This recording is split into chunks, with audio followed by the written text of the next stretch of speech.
Abonnez-vous à la chaîne pour voir les dernières vidéos.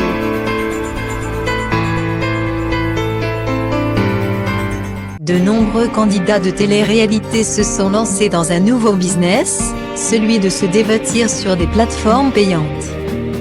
Une enquête du Parisien révèle que cette activité se révèle très fructueuse mais que les productions d'émissions, elles, semblent voir rouge. C'est le nouveau business des stars de télé-réalité.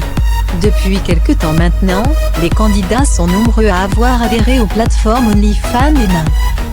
Moyennant un abonnement, généralement autour d'une dizaine d'euros mais pouvant aller jusqu'à 100 €, leurs fans peuvent alors découvrir des photos et vidéos d'eux entièrement dénudés.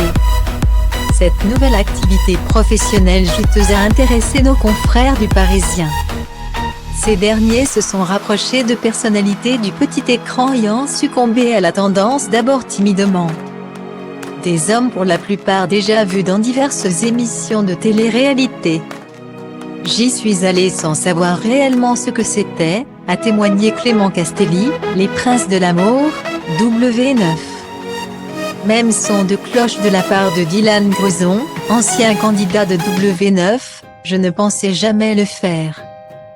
Et puis, de fil en aiguille, j'ai été moins pudique, une fois lancé, c'est eux qui ont complètement la main sur le contenu qu'ils souhaitent proposer.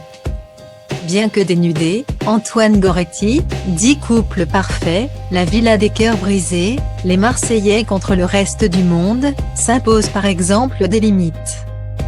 Juste des photos sexy, je ne veux pas que ma mère soit choquée si elle les voit, a-t-il confié aux Parisiens. Mais, quoi qu'il en soit, ces plateformes peuvent rapporter gros. Surtout pour les adhérentes féminines. Le public étant plus masculin, c'est pour les femmes que ces plateformes sont le plus lucratives. Moi, je gagne 2500 à 3000 € par mois. Mais j'ai des amis qui font 10 fois plus de chiffre d'affaires, note Antoine Goretti. Sans révéler de nom, le quotidien rapporte qu'une candidate a fini un mois à 120 000 €. Une autre a déjà atteint jusqu'à 200 000 € par mois. Ceux qui ne voient pas ce business d'un très bon œil, ce sont les productions d'émissions.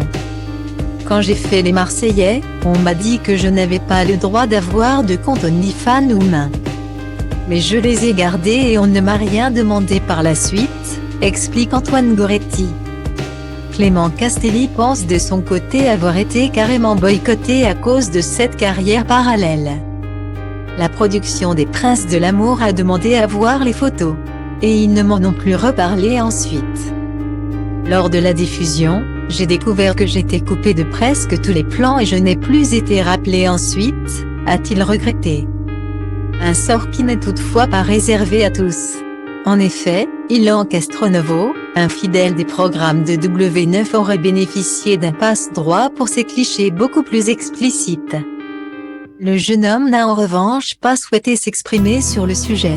C'est un bon personnage, donc la pro ferme les yeux, analyse pour lui un candidat de télé-réalité.